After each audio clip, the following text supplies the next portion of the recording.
آپ صلی اللہ علیہ وسلم کو دیکھیے، رحمت کیسا ہونا چاہیے، سرپرست کیسا ہونا چاہیے، گھر کے انتظام میں سرپرستی کرنے والا کیسا ہونا چاہیے.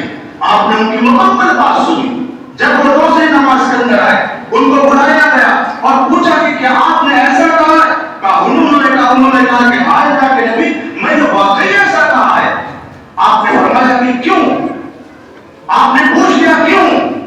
اللہ کے رسول، آپ نے فرمایا تھا کہ جو آدمی دور سے چل کر کے مسجد کی طرف نماز کے لیے اپنے پیدل آتا ہے، اللہ تبارک و تعالیٰ اس کے اجر کو ضائع نہیں کرتا، اس کے مقام و مرتبے کو بلند کرتا ہے. آپ نے فرمایا کہ اللہ رب العالمین تم کو ویسا نہیں جیسا تم سوچتے ہو. ایک آدمی کی سوچ بہت ہی بہتر ہوتی ہے، ایک آدمی کی سوچ بہت ہی اعلیٰ ہوتی ہے، لیکن اس کی بات کو روایت بن مالک کے مفہوم کے اندر جب دوسری یعنی اپنی کہیں بھی بات اور اپنی اچھی سوچ کی مخالفت میں سنتا ہے، وہ اپنی اچھی بات کو کینسل کرتے ہوئے اس کی دشمنی اس کی مخالفت میں ہوتا ہے. یار میں نے اس کے بارے میں ایسا سوچا، ایسا کیا، ایسی باتیں میں سوچ رہا تھا کہ اس کے ساتھ ہمدردی کر ڈالوں، لیکن وہ ہماری باتوں کے ہمارے نظریات کے خلاف تھا، ہمارے معاملات کے خلاف تھا، ہماری باتوں کے خلاف تھا. یہی چیز ہوتی ہے معاشرے کے اندر. ہم آپ گھر کے اندر نظر اٹھائیں، چاہے وہ ساس بہو کا معاملہ ہو، باپ بیٹے کا معاملہ ہو، شوہر بیوی کا معاملہ ہو، بھائی بھائی کا معاملہ ہو، رشتے داروں کا معاملہ ہو، یہ ساری کی ساری بنیادی چیزیں انسانی زندگی کے اندر انہی غلط فہمیوں کی بنیاد پر آپ پائیں گے. اور یہ چیزیں ہونے کہاں سے ہیں؟ نمبر ایک، اس کو ہونے میں سب سے بڑی چیز ہوتی ہے انسان کے ساتھ یہ محسوس کرنا کہ میرے ساتھ ناانصافی ہو رہی ہے. اور یہ بات انسان کے ہوا نئی نفسانی خواہشات کے مطابق کے وقت ہوتی ہے. یہ چیزیں محبت کا پیمانے پر سب سے پہلے داخل ہوتی ہے. یوسف علیہ السلام کو دیکھیے، یوسف علیہ السلام کو دیکھیے، برانڈیڈ خاندان میں، رائل فیملی میں، قوم بنی اسرائیل کے اندر معروف اور مشہور ہے. لوگ دور دراز کے لوگ حضرت یعقوب علیہ السلام پر ایمان لا رہے ہیں، آپ کو پیغمبر سمجھ رہے ہیں، اللہ رب العالمین کا برگزیدہ بندہ سمجھ رہے ہیں، اپنے گناہوں سے ضائع ہو کر کے اس خاندان سے جڑ رہے ہیں. لیکن اسی خاندان کے بچے، اسی خاندان کے بیٹے، انہی کی سبھی اولاد یہ کہتی ہے کہ ان ابانا لفی ضلال مبین، کہ بے شک ابا گمراہی کے اندر ہے، بے شک ابا گمراہی کے اندر ہے. کیوں؟ ان کے عقیدے کے اندر ہے کہ ہم نوجوان ہیں، ہم کرنے والے ہیں، طاقتور جماعت ہیں. ان بچوں کے مقابلے میں ان بچوں کے مقابلے میں ہمارے والد غلط فہمی کا شکار ہو گئے. نتیجہ کیا نکلا؟ نتیجہ یہ نکلا کہ یوسف علیہ السلام نے قتل کرنے پر آمادہ ہو گئے. اپنے جان سے انہوں نے قتل بھی کر دیا، انہوں نے میراث کے واسطے سے ہٹا بھی دیا. لیکن یاد رکھیے، جھوٹ دنیا میں کسی نہ کسی موقع پر آئینہ ضرور دکھاتا ہے. مکاری اور غداری، انسان کی بے ایمانی، چالاکی، بسا اوقات سامنے والے دلائل کو نہ پیش کرنا، اپنی جلد زبانی کی بنیاد پر نہ ہونا، اس کو صداقت کی اپنی صحیح بات کو نہ پیش کرنا، وہ ہار تو ضرور ہو جاتا ہے.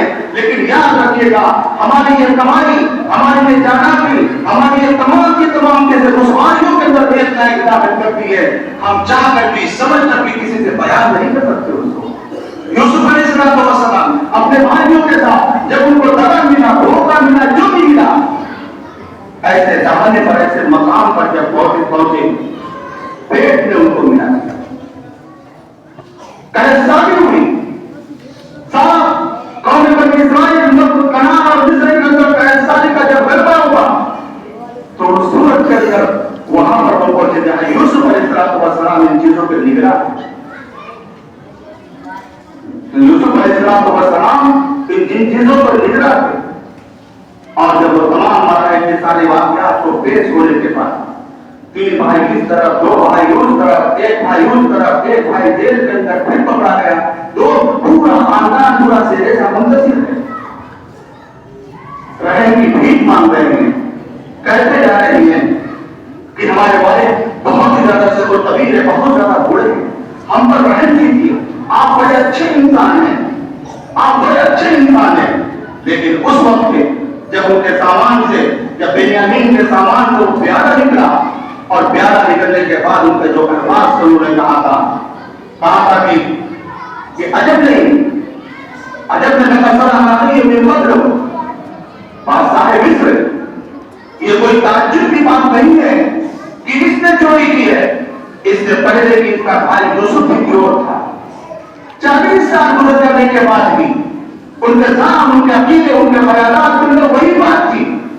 یوسف علیہ السلام نے کہا کہ تم کتنے زیادہ بندر اور کتنے گھٹیا مقام پر حاصل کھڑے ہو، یعنی اپنے سوچ، اپنے عقیدے کے مطابق ایک جھوٹ تھا، ایک غلط تھی جس کو تم جانتے اور پہچانتے ہو، لیکن تنگ کرنے کے لیے اپنے اس بھائی کے سامنے کہتے ہیں یہ نہیں، سے پہلے اس کا بھائی یوسف بھی چور تھا، یوسف بھی چور تھا۔ لیکن کہیں نہ کہیں جو آدمی صحیح صدر سے کا مالک ہوتا ہے، جس کے دل اور دماغ کے اندر جس کے دل اور دماغ کے اندر اچھائی ہوتی ہے، وہ ان تمام معاملات کو بیٹھ دیتا ہے اور پوچھتے ہیں، کہتے ہیں کہ پوچھتے ہیں ارے تم کیا تم جانتے ہو کہ تم نے یوسف کے ساتھ کیا کیا؟ تو وہ کہتے ہیں کہ یوسف، کہتے ہیں ہاں یوسف وہاں جا رہی، میں یوسف کو یہ میرا بھائی ہے۔ جب دھرم اور عقیدے، مکانی اور اجائی کے معاملات بالکل چھچھیلے ہوتے ہیں تو انسان کے سامنے انتصاری عاجزی اور معافی کے علاوہ کوئی چارہ نہیں ہوتا۔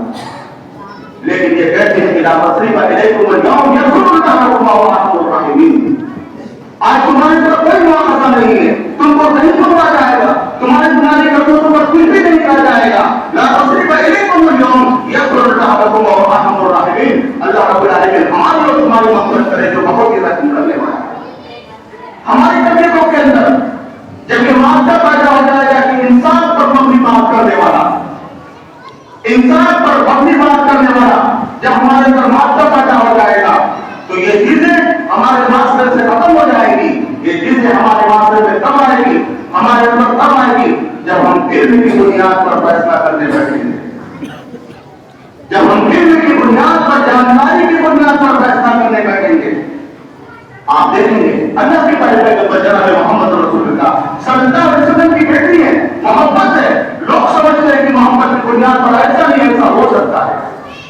آپ نے کیا فرمایا؟ اسامہ بن زید رضی اللہ تعالیٰ عنہ، جو کہ جن کو حب رسول اللہ صلی اللہ علیہ وسلم کہا گیا کہ نبی اکرم صلی اللہ علیہ وسلم ان کو محبوب رکھتے ہیں، ان سے محبت کرتے ہیں، لیکن جب یہ جاتے ہیں تو کہتے ہیں کہ آس لوگ حد من حدود اللہ، اے اسامہ کیا تم مجھ سے اللہ کی حد میں سفارش کرتے ہو؟ رسمناک چہرہ ہو گیا، پتہ یہ چلتا ہے کہ انسان اپنی زبان کے پیچھے چھپا ہے کہ نبی اکرم صلی اللہ علیہ وسلم کا چہرہ رسمناک ہو گیا، کہا کہ ہم سے پہلے کی کون ہے؟ اسی وجہ سے گھبرا کر تباہ ہو گئی کہ ان میں کوئی غریب آدمی کوئی غلط کام کرتا تو لوگ سب سے زیادہ اس کو سزا دینے کے ڈر سے ہو جاتے، جب کوئی امیر کرتا تو اس کے ساتھ کمپرومائز کرتا، اس کو بیٹھنے کے ڈر سے ہو جاتے کہ سن لو لوہن نفرت ہوتا ہے کہ محمد نفتا محمد یدا، اگر میری بیٹی بات ابھی سے محمد بھی ہوتی تو میں اس کے ہاتھ کو قلم کر دیتا۔ یہ فاطمہ نہیں، میری بیٹی فاطمہ جس کو جنت میں عورتوں کا سردار کہا ہے۔ محبت کی بنیاد پر اگر ہم اپنے آپ کو، اپنے معاشرے کو دیکھیں گے، اپنے گھر کو دیکھیں گے کہ ایک ہمارا بڑا جہاد کا احباب قریبی ہے، بہت ہی زیادہ قربت والا ہے، یقینی بات ہے کہ جب کسی کو ہم عزیز رکھیں گے تو کے اندر ایک قسم کی غلط بھی پیدا ہوگی کہ ابا ہم کو مانتے ہی نہیں، بھائی ہم کو دیکھتے ہی نہیں، اماں ہم کو پوچھتے ہی نہیں، کھانا ہم کو جانتے ہی نہیں۔ یہ سارے کسی معاشرے کے اندر داخل ہے اور یہی وجہ ہے کہ آج معاشرہ تباہی کا شکار بنا ہوا ہے۔ والدین یہ کہتے ہیں کہ ہماری بزرگی ہماری نسبت قرآن حدیث کے اندر سے ہے، لیکن یاد رکھیے گا آپ کی ناانصافی کی بنیاد، غلطفہمی کی بنیاد پہ ان تمام تقدس کو پامال کر دیا۔ کیوں؟ دیکھیے اللہ کے پیارے پیغمبر جناب محمد رسول اللہ صلی اللہ علیہ وسلم کی حدیث کو، نعمان بن بشیر رضی اللہ تعالیٰ عنہ، نعمان بن بشیر رضی اللہ تعالیٰ عنہ نبی اکرم صلی اللہ علیہ وسلم سے اچھے تعلقات ہیں، بہترین تعلقات ہیں۔ ایک دن ان کی بیوی کہتی ہے کہ یہ بڑا بڑا باپ بڑا بیٹے کو بشیر کو ہدا کر دیجیے، دے دیجیے، تو وہ تیار ہوئے اور کہنے لگی کہتا کہ نبی صلی اللہ علیہ وسلم کو گواہ بنا دیجیے۔ آپ صلی اللہ علیہ وسلم کے پاس جب یہ لوگ پہنچے، دور سے آنے بجا کے نبی صلی اللہ علیہ وسلم نے ان کو دیکھا اور دیکھنے کے بعد مسکرا کر کے اللہ کے نبی نے مسکرا کر کے ہنسا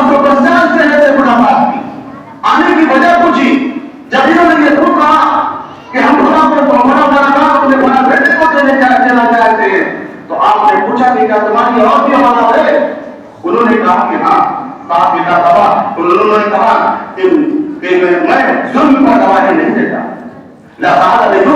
میں ظلم پر گواہی نہیں دیتا، میں ظلم پر گواہی نہیں دیتا۔ اے ظلمان البصیر، تم اپنے بچوں کے ساتھ انصاف کرو۔ آج معاشرے کے اندر دیکھ کے تو کہیں یہ ہو جائے کہ کہیں ہم چل کوئی دنیا کے اندر لے کر کے نہیں جاتا، پتا کیجیے گا امیر ہوگا لوگوں کو ان کے کفن کے اندر ان کے جائیداد کے کاغذات نہیں جاتے، ان کے کفن کے اندر ان کے بینک بیلنس نہیں جاتے۔ غریب سے پوچھے گا وہ روٹیوں کو بھی لے کر کے نہیں جاتا، وہ روٹیوں کو بھی لے کر کے نہیں جاتا، اپنی مفلسی اور مانا کسی کو بھی لے کر کے نہیں جاتا۔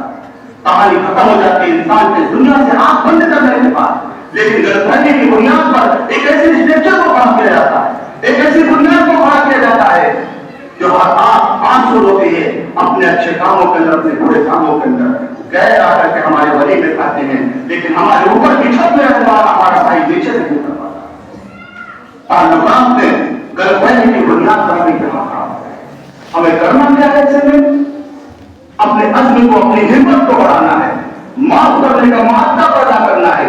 اس لیے اللہ تبارک و تعالیٰ اللہم انک عفو تحب العفو فاعف عنی، بے شک اللہ رب العالمین کا گزر کو پسند کرتا ہے۔ جس چیز کو اللہ رب العالمین پسند کرتا ہے بندہ اس کو ناپسند کرے تو یاد رکھیے گا اس کی زندگی اچھی ہو جائے۔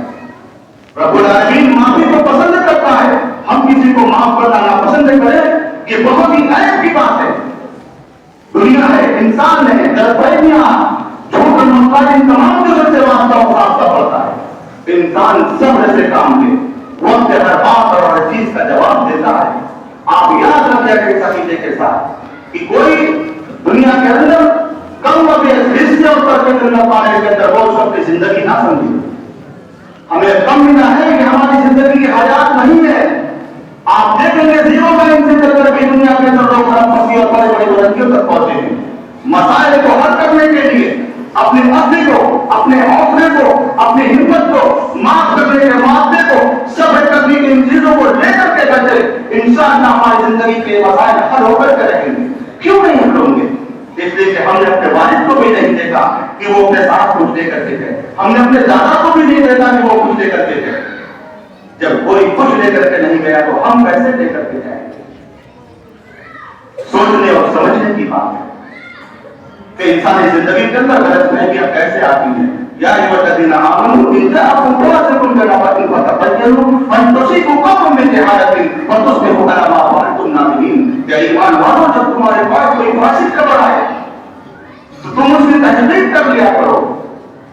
کہیں ایسا نہ ہو کہ تم کسی قوم پر چڑھائی کر بیٹھو اور بات تحقیق کے تم کو ندامت نہ اٹھانی پڑے۔ یہ آیت کریمہ کے سارے نزول پر ابن کثیر رحمۃ اللہ علیہ لکھتے ہیں، کہتے میمونہ رضی اللہ تعالیٰ عنہ کے قوم کے لوگ یعنی ان کے قبیلے کے لوگ جب ایمان لانے کے بعد اسلام سیکھنے کے بعد یہ لوگ اپنے گاؤں میں گئے۔ کچھ دنوں کے بعد اللہ کے نبی صلی اللہ علیہ وسلم نے قاصد کو بھیجا۔ جب یہ قاصد مسلم گئے اور پہنچے، دور سے انہوں نے دیکھا کہ وہ لوگ تلوار نکالے ہوئے ہیں۔ ان کے دل میں یہ تھا کہ نبی اکرم صلی اللہ علیہ وسلم کے بھیجے کے قاصد آ رہے ہیں، بیٹی کے سسرال کے لوگ آ رہے ہیں۔ اپنے کلچر کے مطابق، اپنے علاقے کے تہذیب کے مطابق انہوں نے جیسے کا انعقاد کر دیا اور دور سے ان کی چمکتی ہوئی تلوار کو دیکھ کر کے انہوں نے فیصلہ کر لیا کہ جب کہ یہ لوگ ہمارے پر حملہ کرنے والے ہیں۔ آپ کر کے چلے گئے، آپ صلی اللہ علیہ وسلم کے پاس سے پرمیشن کر دی، اطلاع دی۔ آپ صلی اللہ علیہ وسلم پریشان ہیں، پریشان کی کیسے ہو گیا؟ دوسری نماز میں دوسرے دن یہ لوگ حاضر ہو جاتے ہیں اور پوچھتے ہیں کہ اللہ کے نبی صلی اللہ علیہ وسلم آپ کے قاصد ہیں اور دور سے لوگوں کو دیکھ کر چلے گئے۔ ہم نے ان کے ضیافت کا انتظام کیا تھا، مہمان نوازی کے لیے ہم نے ایک پروگرام رکھا تھا، ہمارے اپنی تمام اچھی خواہشات کو اللہ کے نبی کے سامنے ظاہر کیا اور کہا کہ ایسا ہوا۔ قرآن مجید کی آیت کریمہ کا سارے نزول کسی پر نہیں ہے۔ ہماری اور آپ کی زندگی کے اندر بھی ایسا ہوتا ہے، بہت زیادہ اوور سوچنے پر، بہت زیادہ اپنے آپ کو اسمارٹ بننے پر، بہت زیادہ چالاک بننے پر دور سے چل کر کے معاملات کے نتائج کو لے کر کے دے دیتے ہیں۔ یاد رکھے گا یہی چیز کبھی کبھی بہت ہی زیادہ نقصان دہ ہوتی ہے، بہت ہی زیادہ نفرت اور دشمنی کا سبب بنتی ہے کہ آپ آتے تو صحیح، ہم سے پوچھتے تو صحیح۔ یہی گلا ہوتا ہے کہ ہمارے پاس وہ آئے نہیں۔ میرے بھائی اور دوستوں، قرآن حکیم کی اور اللہ کے رسول صلی اللہ علیہ وسلم کی مشاہدات کی روشنی کے اندر ہم اور آپ اپنے دل اپنے ذہن کے اندر اس دنیا کے تمام تاثرات کو ایک طرف کرتے ہوئے اپنے دل کے اندر اپنے بھائی کو معاف کرنے کا معاہدہ پیدا کریں. اپنے آپ کو ایک دوسرے کے سامنے معافی مانگنے کے لیے اپنے آپ کو چھوٹا محسوس نہ کرے. انشاءاللہ بہت سارے مقدمات ختم ہو جائیں گے, بڑے بڑے مسائل ختم ہو جائیں گے, آپ کے دست باتوں کے اندر زور پیدا ہو جائے گا. ان دو ڈھائی تین چیز کو اپنانے پر الہ العالمین سے دعا ہے کہ پروردگار عالم ہمیں ان نصوص کو سمجھنے کی توفیق عطا فرما. وآخر دعوانا ان الحمد للہ رب العالمین والسلام علیکم ورحمۃ اللہ وبرکاتہ.